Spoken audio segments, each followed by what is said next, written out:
Hi, everyone. This is Raquel. Hi, and this is Jennifer. Welcome to Madness Cafe. This is a feminist podcast where we talk about women's issues, politics, and health and wellness. And where those issues intersect. Hey, everybody. Welcome back to Madness Cafe. Today, our guest is Yvonne Jackson. And let me tell you a little bit about Yvonne. Yvonne is a resilience educator, DEI consultant, and founder of SocialEDG, a workplace equity firm. With over 15 years of leadership experience at top companies like Apple, Bank of America, and Whirlpool, she reimagined DEI through her signature framework, Joyful Equity, which fosters inclusivity, resilience, and systemic change by replacing shame and fear with empowerment. She also leads the Resilience Reset, a 7-day course helping women and caregivers rebuild strength during uncertainty. Combining an MBA from UNC Chapel Hill with corporate strategy and compassionate leadership, Yvonne transforms challenges into opportunities for lasting equity and engagement. Oh, yeah, we're going to need a little bit of that, transformation and compassion right about now. So thank you, Yvonne, for being here. Thank you for the work that you're doing. Thank you. Thank you. I appreciate it. And trust me, in just the last few weeks, things have already changed with my business. So I'm excited just to share that growth and evolution with you in real time as well. You'll be one of the first few people to hear Wow. about that. Nice. Well, that's great because usually I start asking all about how you got here, but because we're in this incredibly Troubling, troubling, difficult, dystopian, political climate. Yeah. Dumpster fire. Tell us all about DEI and what we need to be doing right now. Yeah, and how this is affecting you and your business, please. I don't actually have an answer for you. The funny thing is, I have a great DI community here in the Triangle, the Chapel Hill area, and we talk about these things all the time. And what we say is we don't have the answers for everyone. Everyone keeps coming up to us and we're like, well, we didn't know what was going to happen the second week of January. Like, we're in the same boat, right? All of us are sitting here with you watching this roller coaster happen, the flaming roller coaster happen. But I will tell you that it's affected me in a degree that I was not expecting. In fact, I am transitioning from being a full service DEI consultancy right now because of that. And a lot of reasons has to do with my identity. I am like many people, my identity is wrapped up in my work. It's part of who I am, right? Anytime I shift, I was in marketing for a long time. I was the marketer. Everyone knew Yvonne, the marketing chick. I was in tech, so Black woman in tech. My identity was wrapped. And trust me, when I left Apple, that identity unraveled. And then I went into DEI, and I chose DEI not because I wanted to do it or that's what I was trained to do. In some aspects, yes, but it was a calling, right? I've only had 3 callings in my life. One, when I became a foster parent in my early 30s. And second is when I had my daughter on my own as a solo mom by choice at 41. Those are my 2 callings. And the third was DEI.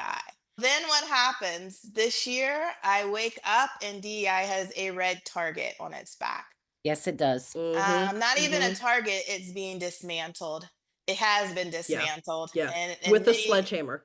Yes, and I would even say it doesn't really exist in the constructural framing that we put it in. So in February, between January and February, I went into what I call a complete phoenix cycle.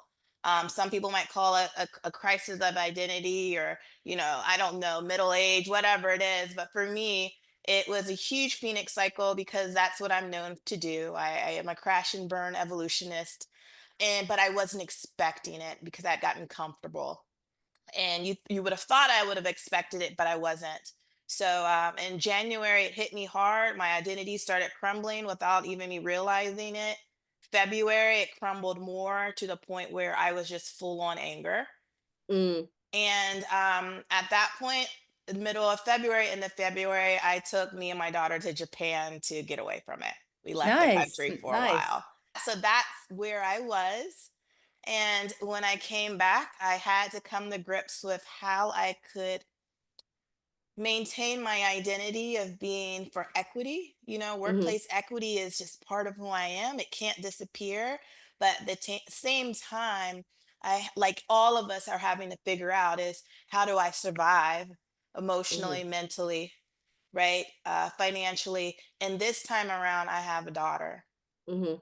right? A lot of my Hmm. Phoenix cycles were me single. This one is a daughter. I don't get the full privilege of falling apart into the dark abyss, Right. right, with my with me figuring out who I am again. I'm literally only a few weeks out of coming out of that cycle and redefining my business as well.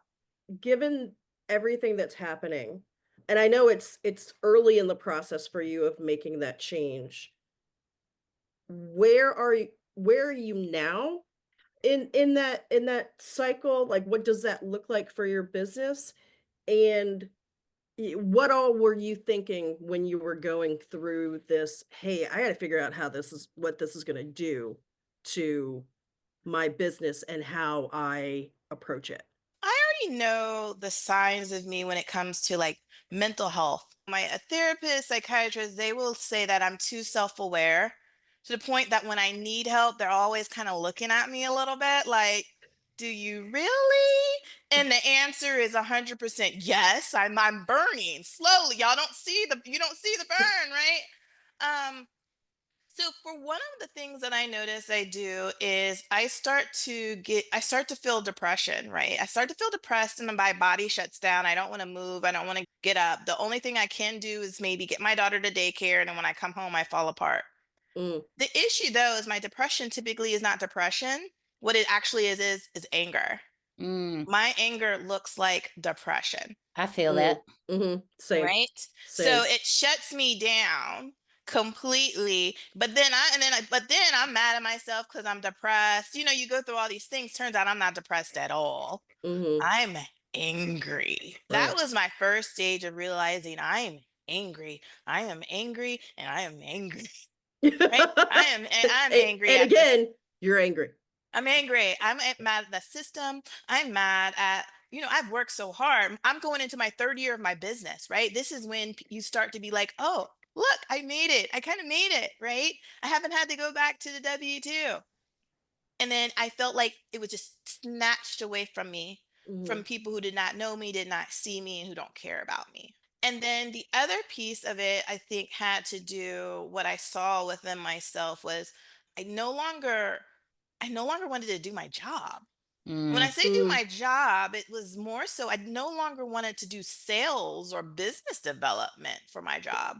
hmm. I stopped going on LinkedIn.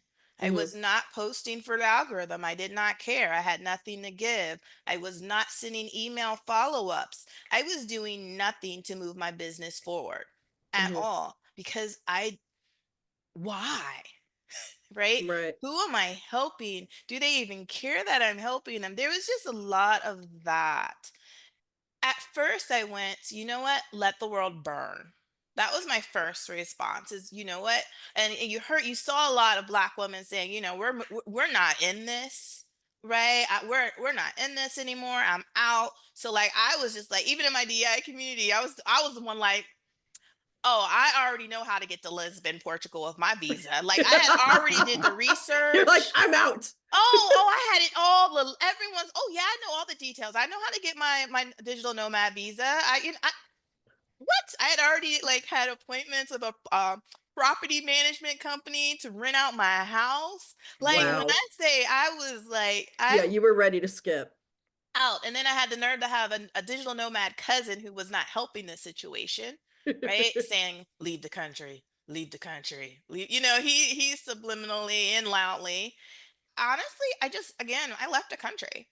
I went somewhere where I didn't know the language, right? Where people don't look like me. I took a 4-year-old who I was like 97.9% potty trained, and we got on a plane that was 14 hours long. And it was what I needed. The first time I left the country, I was 29 years old. And ever since that, it's oh my God, it's about 15 years later or something like that. 16 years later, I've been to 23 countries since then. Wow. And it's because international travel is the way I reset. It's the way I can get through my Phoenix cycles the quickest by throwing Mhm. myself into uncomfortable situations that's full of culture and good food. I'm a tourist, good food, right? I had not traveled internationally with my daughter because I'm a single mom, in life, and she's three, 1, 2, 3, and last year she had hip surgery, a whole bunch of stuff happened last year, so I'm already tired, y'all, is what I'm saying. I'm Right. already tired, Right. and I knew I needed to go. I needed to do what Yvonne does, and leaving the country reset me. I didn't know what the reset was going to be, but I knew Mhm. it was going to be a reset. And strange enough, I came back from Japan and didn't want to move again anymore. Who knew? And here I am. And I think a lot of why I don't need to move again is the anger's still there, but Mhm. I think I now understand where my anger is focused on. And I also Okay. now understand how I don't have to give them that energy. And I think Okay. when you ask me where I'm at right now, where I'm at is the realization that I can be angry. I can be going through all these things, but no one can take my joy. That's my superpower. No one's going to take my joy. And no one is going to force me to give them energy, Mhm. whether or not it's clients or social media. And I put strict rules and ground rules around me of how I navigate social media, society, and even new clients now Mhm. to ensure that I am not giving of my all. Not This is different than, do I have impact? I still have Right. impact, but Right. do I need to give all of Yvonne to have impact? And I decided no. Smart. Yep, great decision. I'm wondering, on a more global perspective, are companies still reaching out to you? Are we trying to call it something different, but still do the same work? Like, where are people going to make sure that we're still doing these things that are important to our businesses? Right. Again, so the lights are still on in my business. So obviously something happened. I didn't go from doing DEI to selling Avon, right? Obviously that didn't occur. I will tell you, yes, there have been companies that have stopped. We know Yep. this. We know their Mhm. names. Many of us Mhm. are boycotting, right? Yes, Mhm. we are. Yep. Um, Yes, we are. Other of those are smaller companies, medium-sized, large companies, people who are working in them, they know which companies have done it. The companies exist. So I'm not going to sit here and say that companies are not dismantling DEI. They are, but not Mhm. all of them. Good, Okay. good, good. Good. Okay. In Good. fact, the ones who aren't get a little upset if you even ask them, are you? Ooh, what? In fact, a client that I had, a technology company, works in healthcare space, they hired me to do DEI in 2024, end of 2024. So I just knew 2025 was going to come. It's a wrap. I did what I did, came back even more on board to do it. However, this is a shift that I'm seeing is that smart companies are realizing that, again, DEI as we design that as it was designed, because I would say corporations designed DEI first. It wasn't built by Mhm. us. Then we came in to try and show them what DEI looks like. But even for DEI practitioners, we were following a very old school way of doing DEI, right? Mm. What we were doing, especially in 2020, and I'm not saying it was not necessary, it was in the time, it worked, but 2020 was a lot of shame, guilt driven DEI. Yeah, Mhm. I I was agree. Mhm. It was shame and guilt. Mhm. Did it move the needle in some places? Yes, it did. Shame and guilt it works. That's how cults and stuff get going, right? It works. But what we know, even from our research, psychological, knowing human brains, it's not sustainable. Right. So what people have done is try to keep the same line. And I'm not saying that DI professionals are out there, shame and guilty, but the language we use, we were moving away from this understanding of thinking, how does DEI impact the business outcomes, right? Make the company more inclusive. And we were focused on, hey, how do we, everyone's mad. Let's use the workplace to make everyone feel better, which we were in COVID. We needed to do that. That's all the community everyone had. But it was not a sustainable. Mhm. And what they did was they didn't have any strategies in place that had actions connected to them. It was lots of commitments because DEI actions take about a year, 2 years, 3 years to really pick up steam and create the impact that businesses want. So for Mhm. the first 1, 2, 3 years, it's the soft part of DEI. It's buy-in, getting the inclusion, making people feel good, having ERGs, which I love, right? And I love for them to be in organizations, but they didn't have time, or they weren't thinking about the action, income, Mhm. and outcomes. So the clients now, they saw that they weren't thinking about outcomes, right? And Mhm. now they're saying if we're going to do DEI work, outcomes have to be part of the strategy. For sure. So right now, Okay. what I'm doing is working with clients, explaining to them, all right, this is your commitment. Great. Now tell me what your business goals are. Mhm. Now I'm going to show you how I can align your culture team, your people team, your HR team, and your talent to your business goals to allow people to feel included and belonging. Mhm. And that's where my business is moving to. I am now considering myself more of a talent management business alignment company. Mhm. I'm teaching companies that you can align what we consider support teams, administrative teams, the non-revenue generating teams. Mhm. They should still have a seat at the table.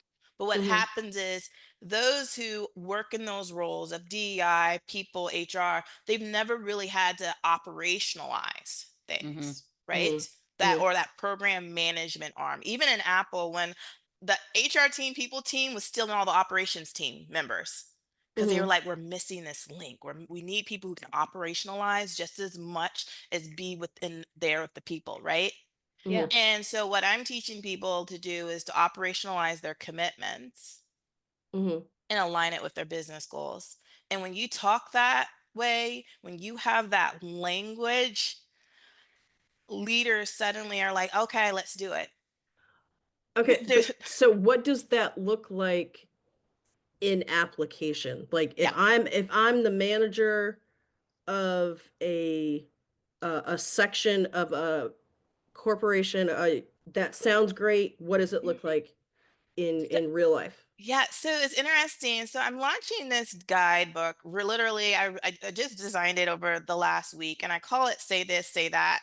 And I say that because I call it strategic value language. And what I'm trying to teach people to do is, and leaders and managers, is to move from talking about the work to alignment. For example, I have one of the sheets, just a cheat sheet. I call it the swipe file. Just swipe it and use it and copy it. A people operations team. They'll tell leadership, we revamped onboarding to create a better experience for the company. Mhm. Sounds great, but then they wonder why suddenly they get crickets and leadership's eyes glaze over them. Versus them saying, guess what? We shortened ramp up time for new hires by 17 days. And we Mhm. improved manager satisfaction during a new hire transition. Mhm. What? You Yep. know, there's this hitting, because what you're doing is you are connecting the work to what I call strategic outcome, the outcome, and then you add it what the business value is. Mhm. Another thing, so for the let's say talent management team, we updated our performance review process. Which, trust Mhm. me, there's a lot of DEI incorporated that, because performance reviews are known to have so much bias put into it. So it lives in DEI land. And instead of working towards that, and that's being your initiative, what is it about? What if it was, we increased clarity of promotion criteria where the Mhm. bias lives, which resulted in a 22% uptake in internal mobility across underrepresented groups. Wow.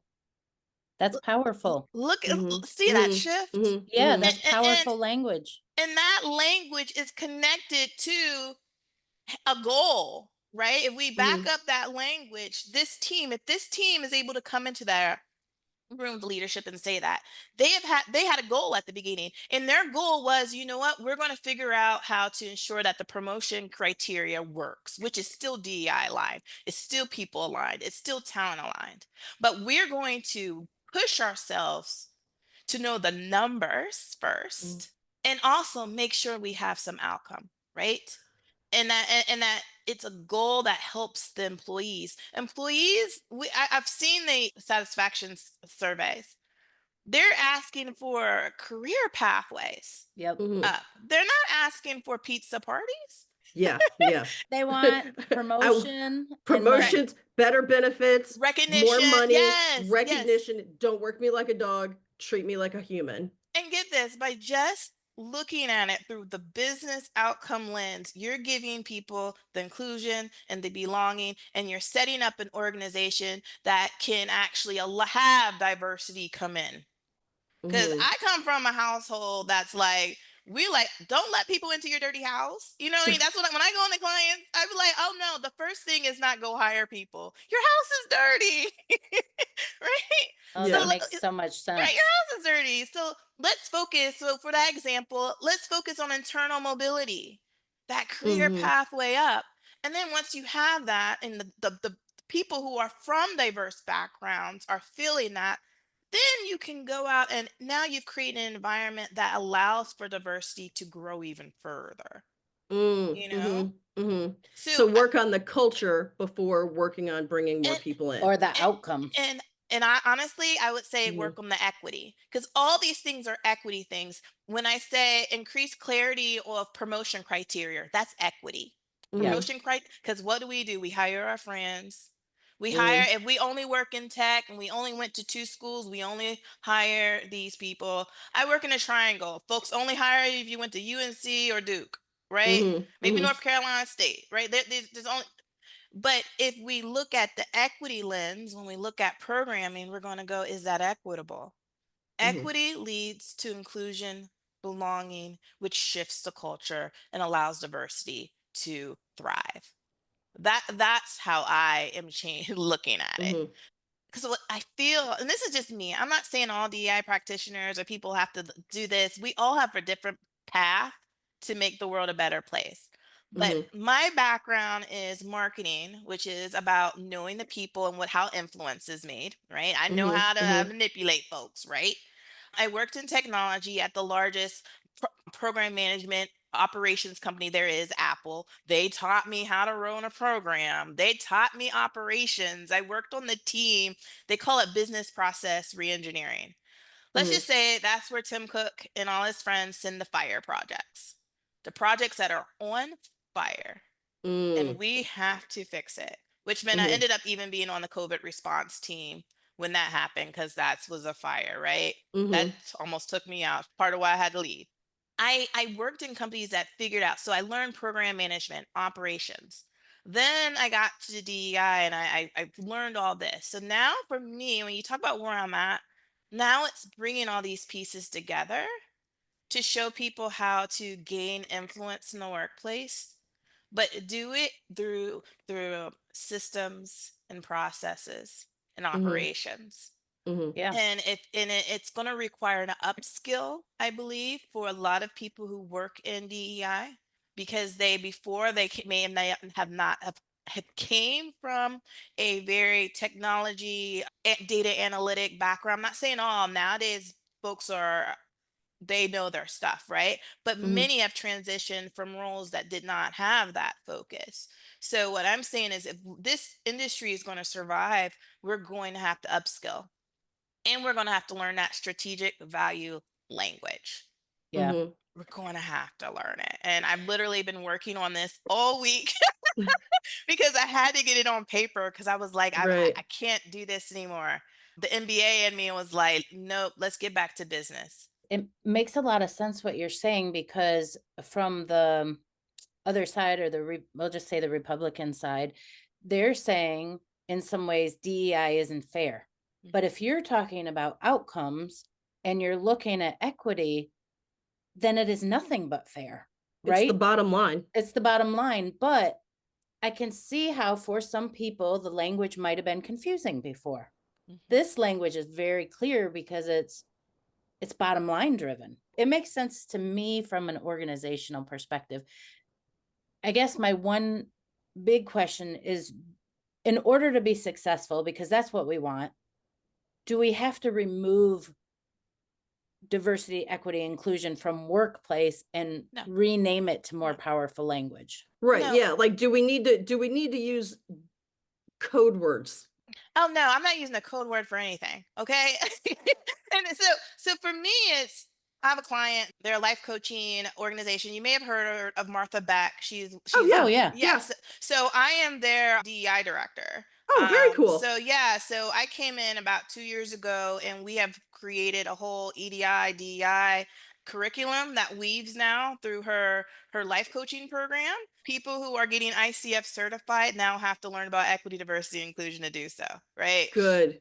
Good. Right? It feels Very good. good. Very good. And one of the things I talked with them about is that they have never stumbled away from, they call it EDI. They've Mm. never stumbled away from it. So there's no reason for them to get rid of it now for semantics. No, this is, and it's part of what you do. Life coaching, you need to stick on this. So it's already part of them. They've dug into it. There's no way they need to shift away from it. The other client, they're not shifting away from that language either. What I'm asking them to do is how we're describing DEI actually pointing into the right parts of the organization.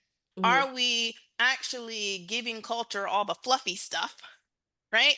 Just to say it's there, right? Yes. If we're doing DEI just to say it's there, what is this? So language is shifting, but not because of a fear, right? Mhm. It's not due to non-commitment. It's due to being more precise Okay. about what they're doing, right? Okay. If this isn't about, do we have to use the word culture to describe everything in talent management? No, sometimes this really is about retention.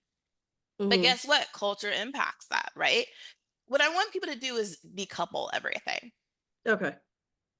The word should not leave your organization. We know that like the HR group, SHRM, SHRM, they took the word equity out. I think there's some other organizations that have taken it out. No. The idea Wait, is you SHRM took the word equity out out of of their it. commitment. Yes, yes. And That, for our listeners who don't know, SHRM is the Society for Human Resource Management. yes. It is basically the umbrella organization for HR professionals. Oh my, I'm sorry, I'm going to lose my shit for a No, second. they But took It's oh fear. my It's fucking fear-based, God, Raquel. and It's notice fear-based. right when that happened, I think pisses me off. the president or the CEO got picked by Trump to Mm. be on his advisory committee. I'm not sure if he actually took the job or not, but Mm. it He was probably kind of did. systematic. They took the equity out, and then he got Oh, he took the position, I'm sure. it's there. I don't know, but let's just say the reasons are kind of shady, right? Yeah, yeah, So yeah. I do not say take the language. What I want you to do is focus to the language where it needs to go. If Okay. you're just saying D, I know what is actually diversity. What is Right. equity? Use equity where it needs to be used. Use inclusion where it needs to be used. But I don't think that we have to be that everything has to be use the word DEI for everything. And the reason why is DEI is a scapegoat. It Yes. is Got it. DEI when the letters are together Yes. is Mhm. an open bucket for non-accountability Yep. versus if the talent team is responsible for ensuring equity in all of their processes, if it goes wrong, who do they blame? Talent team. Got it. Yep. Got it. That makes sense. Versus let's just blame the culture team who wasn't doing nothing but minding their businesses and They're just throwing pizza parties. they're just making people happy. How do you get mad at the people making people happy? Right? But what it is that the system, unfortunately, redefined the words. Yes, they did. Yeah. Yeah. And we can sit here and play semantics if we want to, or we can ensure that the people we're serving in organizations get what they need for Okay. equity, inclusion, and belonging to thrive. Right? Got it. So I'm not saying, no, all those words need to be woven through everything. But the accountability, when you have it, you make DEI this huge silo pillar.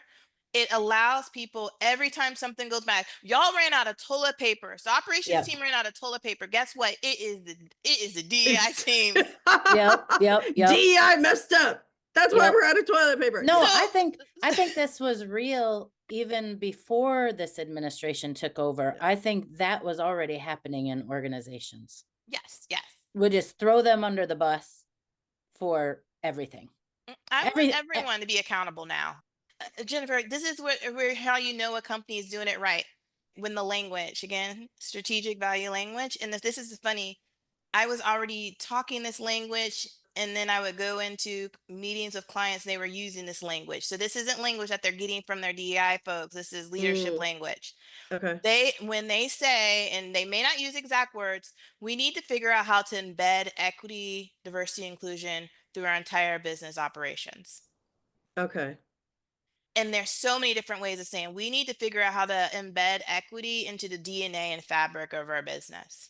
We need to figure out how to ensure that the business outcomes, our operations, all the different departments have equity infused throughout it. So companies do still understand Yes, that having lots of different people from different backgrounds and different cultures and different all of the things adds to the bottom line and helps make the company successful. So companies do still realize this and are giving lip service to it. they know. And, Okay. they know. Do all of the, but does that stop everyone from deleting it? No. Well, yeah. Okay. But they Yeah. know. A lot of them are running on fear. yeah, I Because think, it's running on fear. Their board of directors, the stock market. Mind you, it's only April, and look what's happened. So Yeah. it's not a shock that the folks just fell to the ground in submission, right? Like Yeah. they're scared. Now there are other companies that are like, haha, okay, yeah.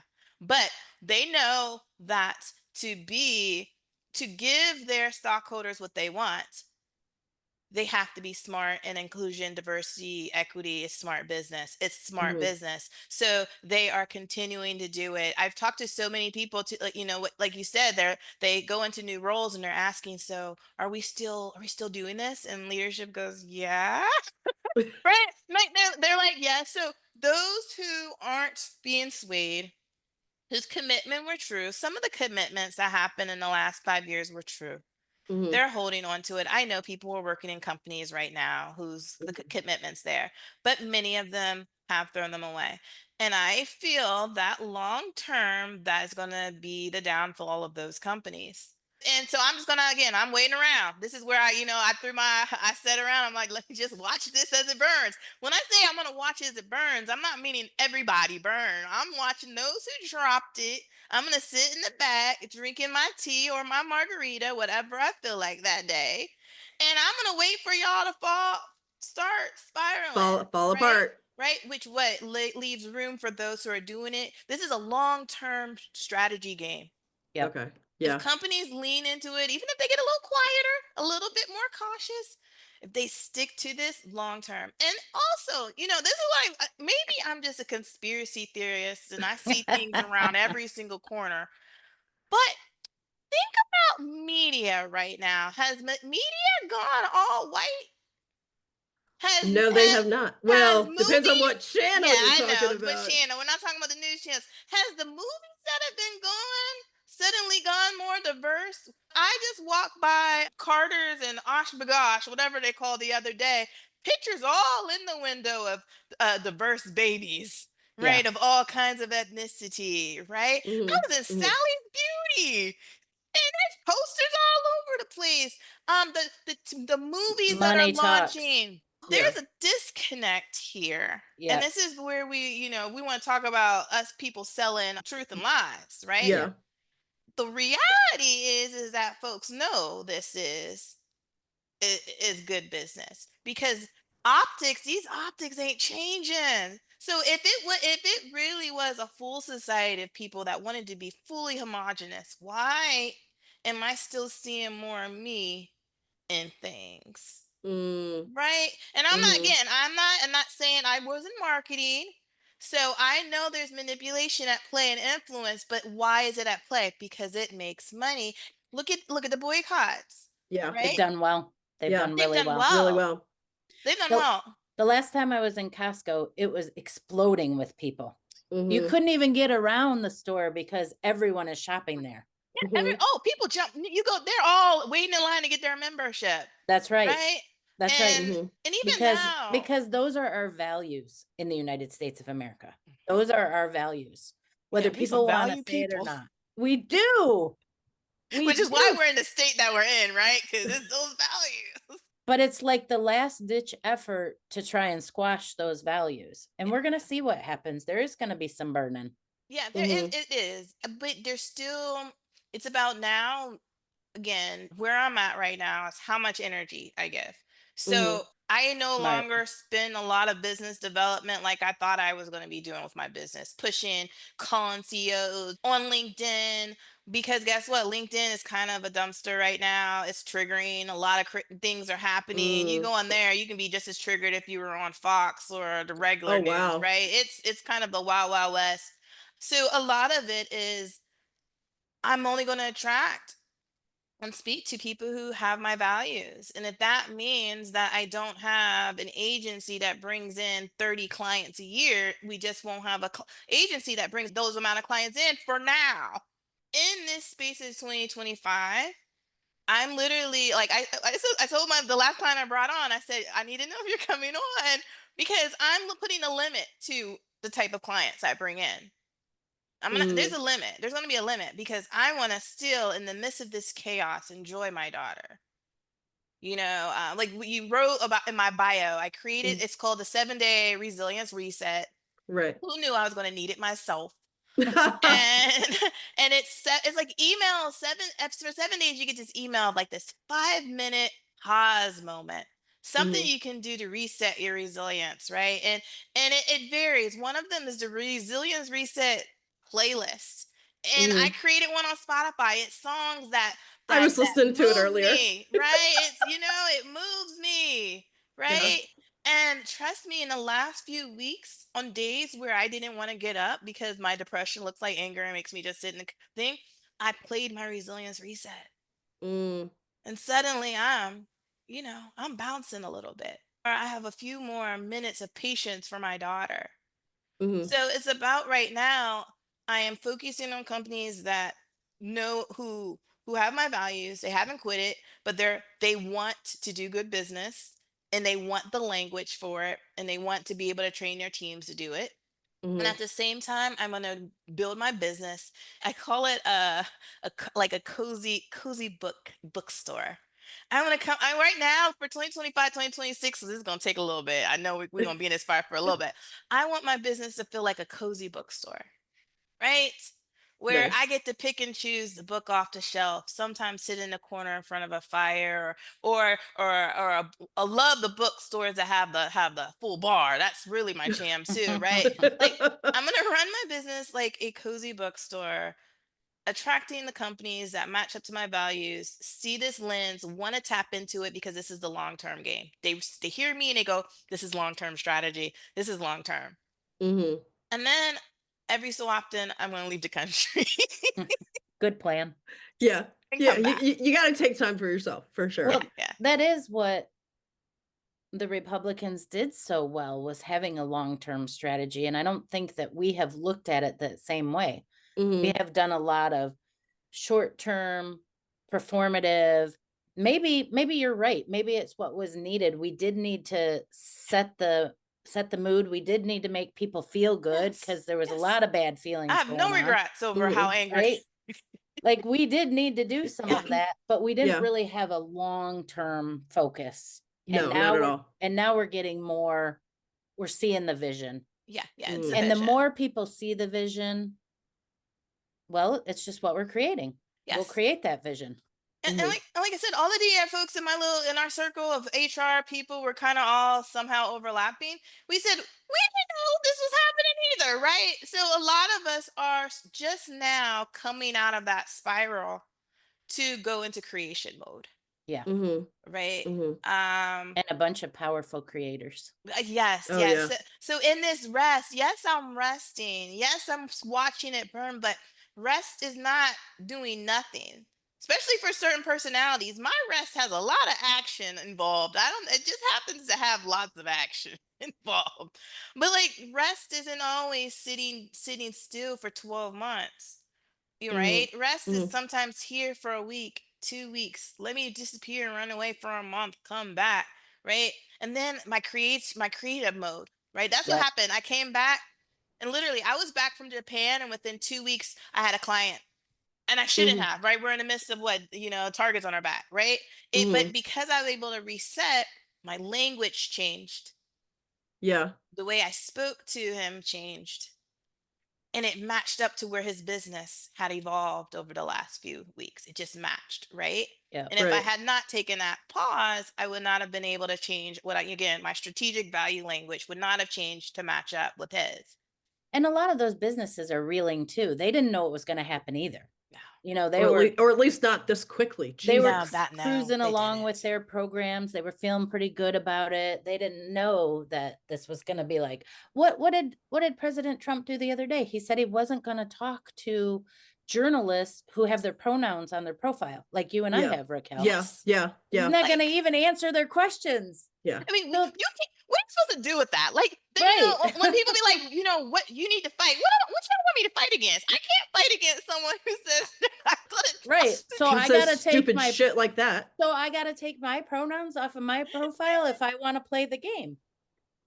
Right? Or Yeah. else I'm out of the game right now. Yeah. Yeah. And No, that's they a choice weren't. you have to make. Right.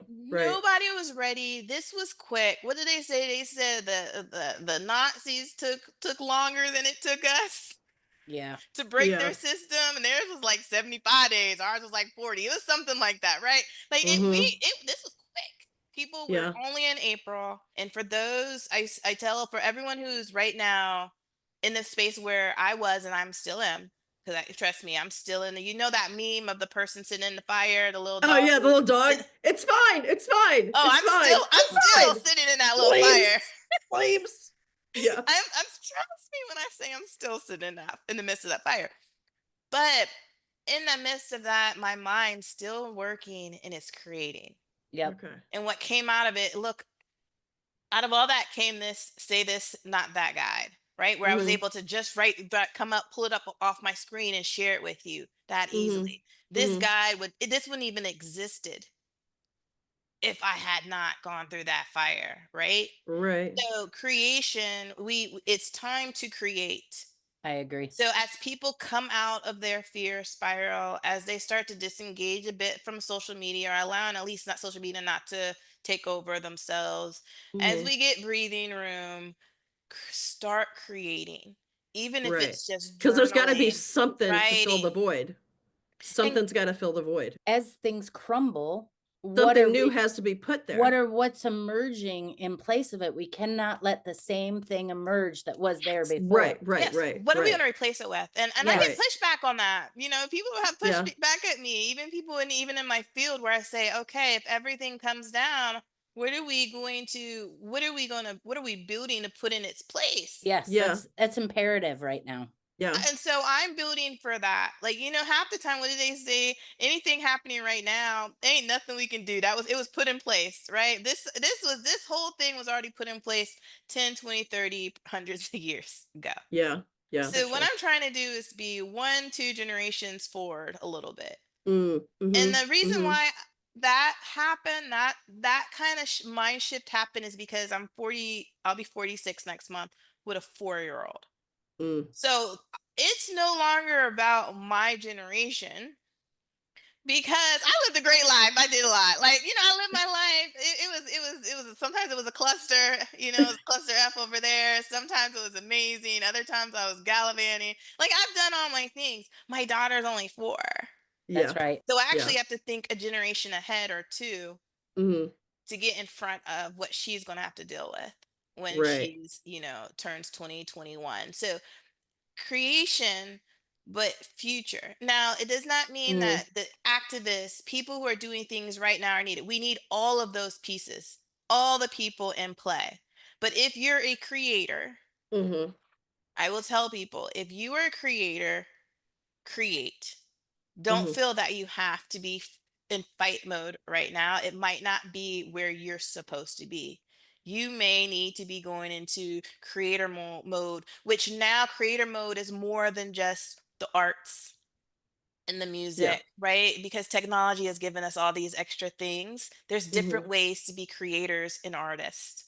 Yes, Absolutely. yes. And so if you can't feel like you can't physically fight, create.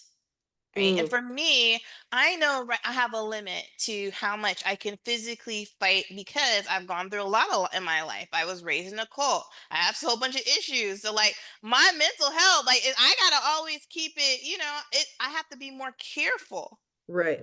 You have to take Right. care of yourself. Yeah. Because I know my limits. So I can't be as actively fighting, physically fighting with my body and my presence because of where I'm at right now. Well, Right. protest can show up in many different ways. It's not just standing in the street Yeah. with a bullhorn. I mean, that's important, but there's so many other ways This work right to here is a show up. protest. Right, Yes. exactly, Find exactly. your place. And I'm Mhm. not saying Yep. find your niche because that's capitalism. Okay. But find your niche means find the things you love and make money on it. Make money. Okay. No. Well, find something to create, right? Create something for the future and watch how you're able to navigate the chaos. So even like again, my resilience reset was not built to get you out of chaos. What it Mhm. was meant to do is allow you to navigate chaos in the uncertainty in real time. Sometimes we think that if we do all this self-help, we do all these things, that life will just go easy. Yeah. No, Mhm. we're in for a long-term struggle. Our Yeah. country is in for a long term because even the things that have been broken with other governments, right? This is whatever happens in the next few years, it's going to take a long-term rebound. You need to be focused on building your resilience, building your coping skills because something next week, next month is going to happen and we can't just fall apart every single time. That's Mhm. right. Right? We're no Mhm. longer going to have COVID was in 2020 and then 2024 and we're like, "Oh, we breathed. We made it through COVID." It's every It's still month, there. every 2 months, right? Like Yep. And now you're we've got measles. Yeah. Well, we do have a vaccine for measles. Well, yeah, sure. if they take it, right? If Right. you Well, Yeah. yeah. take it. Yeah. But Yeah. no, the resilience is meant is I say resilience in the pause, meaning create the pause, create those moments, even in the day, week, even if you can't get away, because it's privilege that allowed me to leave the country. I would tell you that. I will sit on that, right? Mhm. So you have to fill moments, brief moments in the pause to build your resilience for the chaos. Mhm. That resilience is going to allow you to ride through the chaos and get to the end. Well, if our listeners want to get to your resilience program, how do they find it?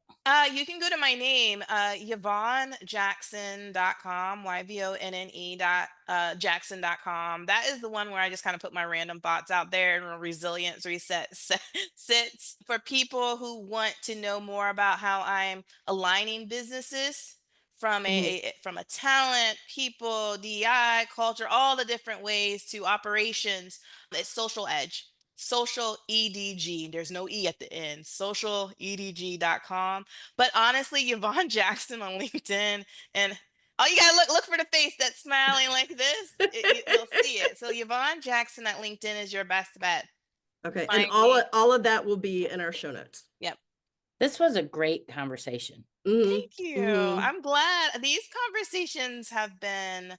I've been doing a few podcasts since coming back from Japan, and I want to tell you all of you thank you because you're allowing me to say and put out everything that's been inside of me, right? Mhm. Like this is the first few times where I've actually been able to articulate who Yvonne is because I went through a big change, and so now this opportunity allows me to hear me, and it makes it so real. Like, oh wait a Right. minute, Yvonne, you did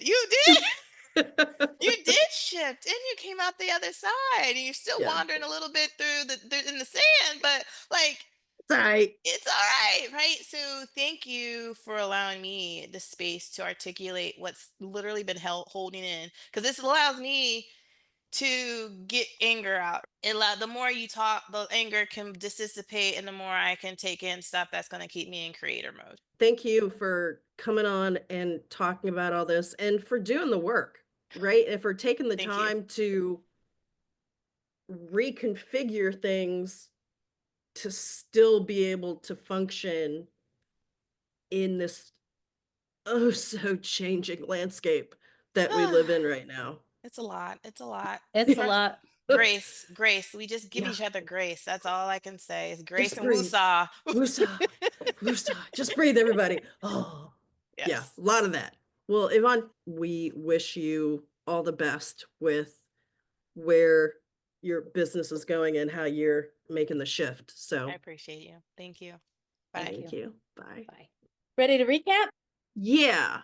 Preparing for today and seeing the information on Yvonne's website about resilience and blah blah and reset. And I was like, resilience? Damn it, that's just another way to say we're just gonna pour some more shit on this woman and pile stuff on and we're just gonna work her till she breaks and dies. And I was like, I'm sick of being resilient. Because the way that I was thinking about it was, oh, this is just an excuse to dump more shit on the little people. Like, oh, you're so tough and resilient. We can give you more grunt work. And so that's how I was going into it. It was like, why do I have to keep being resilient? Can I not have like a soft life for a little while? Can I get into my soft era, right? But hearing Yvonne frame it as no, you're taking the time to care for yourself. It's almost like a nerve reset. You're taking the time to take care of yourself, take a moment, take a beat, and relax, take care of yourself, make sure that your strength is there, that it's not being taken away or beaten down. Take care of you, and then you can come back for more of the fight. But earlier, all I was seeing was, oh, great, this is just another way to just be strong enough. So, build up your back because you're going to carry some more shit. Like that's what I was thinking. No, I hate that word.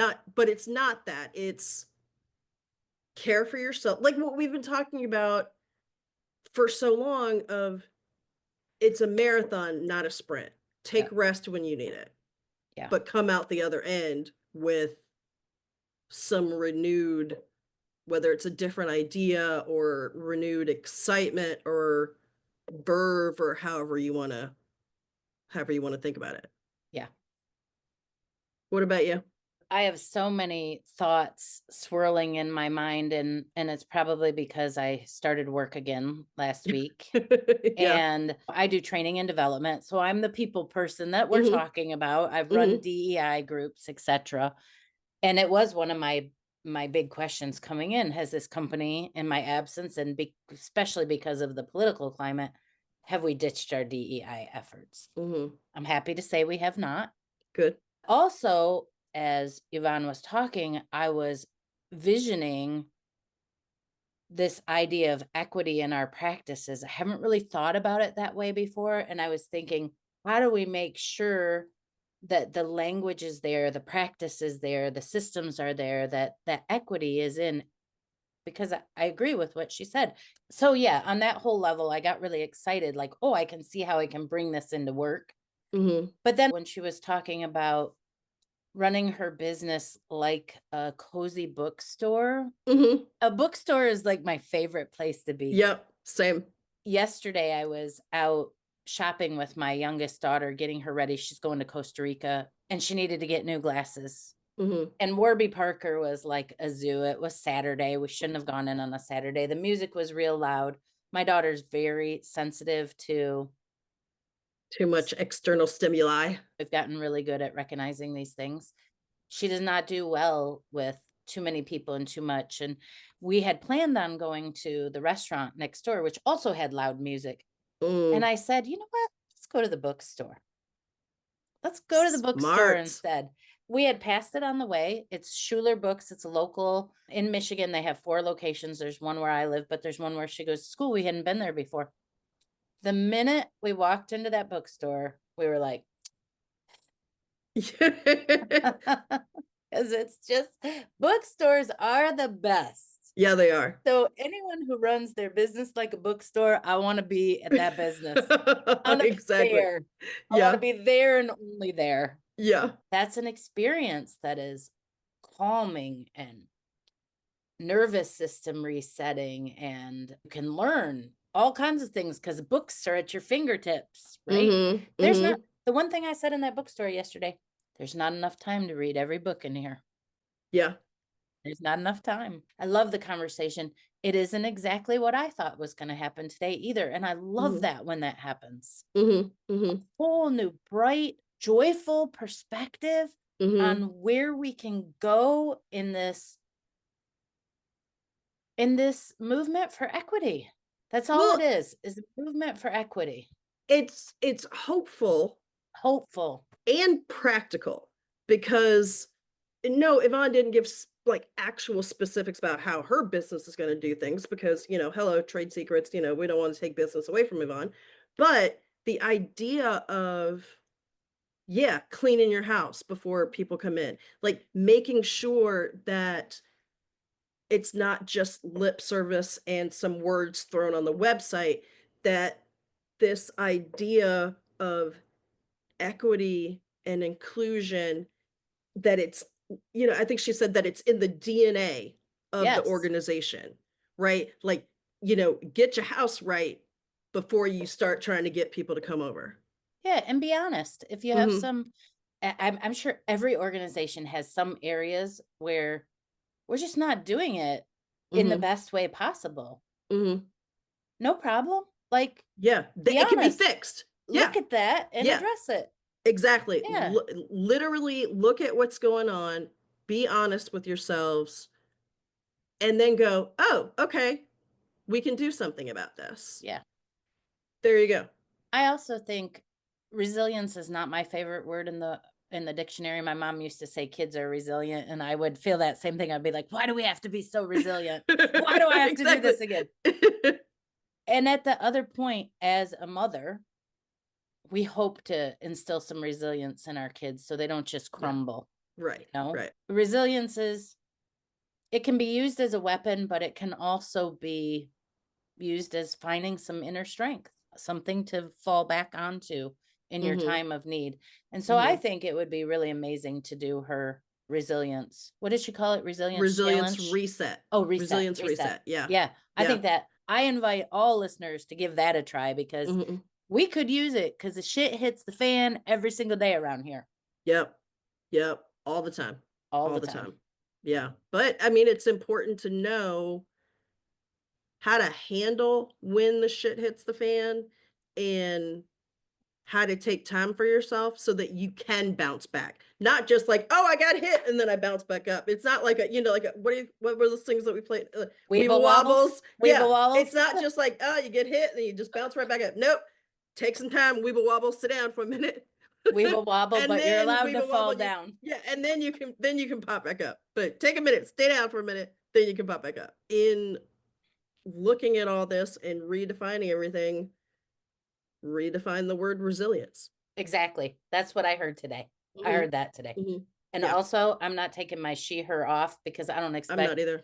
I don't expect President Trump to be asking me anything anyway. Exactly. He's not looking for us. Well, when he does start looking for us, then we're in trouble. Well, yeah. Then we're in trouble.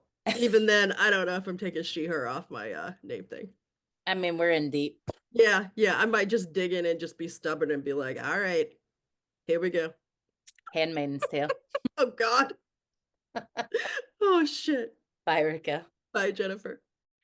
Thanks for listening to today's episode. If you like this episode, please share it with a friend.